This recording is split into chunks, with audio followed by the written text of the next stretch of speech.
We're here with Pierce Grieve, victor of the 93rd Illinois State Amateur Championship at Atkins Golf Club. Pierce, first off, congratulations on your win. Thank you. What out there was working for you this week here in Atkins? I mean, I was hitting it pretty good all week. I never really found myself in a situation where I didn't think I could make par. And that definitely saved a lot of the stress throughout the week. So yeah, I'd say that was definitely a big help, ball striking. You carded 4 rounds under par this week, 70, 70, 70, and then a final round 69. Yeah. What allowed you to stay so consistent throughout? Like I said, I gave myself a lot of looks at birdie, and if they weren't going in, then I'd have about a foot or so. So never really was stressed out there because of that, and that definitely played a huge role in the consistency of my scores. And going off that, just 9 bogeys throughout 75 holes throughout the week. So how important was it to avoid those big numbers? Yeah, they're easy to come by out here, especially with the pin locations. You can find yourself short-sided, and throughout the week, I know we had rain early, but the greens dried out pretty nice. So the ball was definitely moving on them, and if you're short-sided, it was pretty hopeless to get up and down. You were the 36-hole leader overnight, kept that lead after Thursday morning's 18 holes, so 54-hole leader going into the final 18. Yeah. What was your mindset playing with the lead for so long? It really was just to try to extend it. One shot isn't really a whole lot out here, especially when you're waking up and know you have to play 36 holes.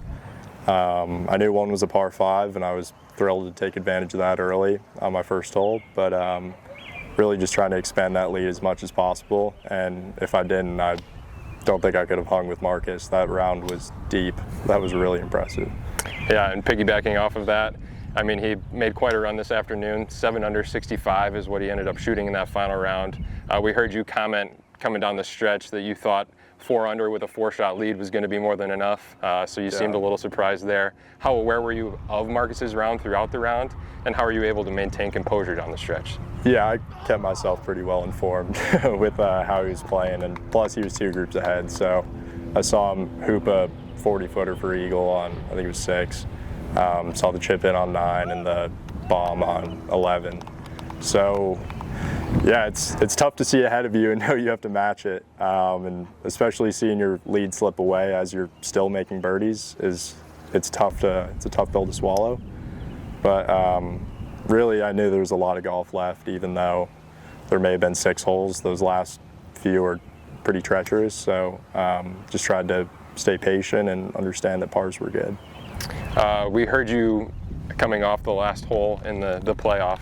We heard you say finally to your parents after that last putt drop. So what was that comment in reference to, and how did that feel? Yeah, I mean, it felt great. I haven't put myself in position to win in a pretty long time. And sleeping last night on the lead felt pretty foreign to me, but it kind of reminded me of my junior golf days and high school golf days. So it was definitely nice to feel those first tee jitters again, and everything like that goes along with that. So yeah, it's definitely kind of the monkey off my back not winning in a while, but it feels good to be back in the winner's circle.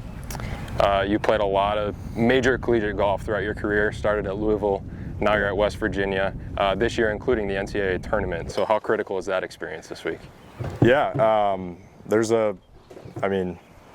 guess a month I'll be teeing up in the USAM, so putting myself in situations like this where, okay, 72 holes wasn't enough, we're going to 3 more. Those are the kinds of situations you can find yourself in match play. So definitely thrilled to get this under my belt, and really just prove to myself that I can hang and I can do this. So yeah. And lastly, like you just mentioned, qualified for the U.S. Amateur at Hazeltine. We heard you mention you have family in Minnesota, so how excited are you for that? I'm thrilled. Everyone on my dad's side lives up there.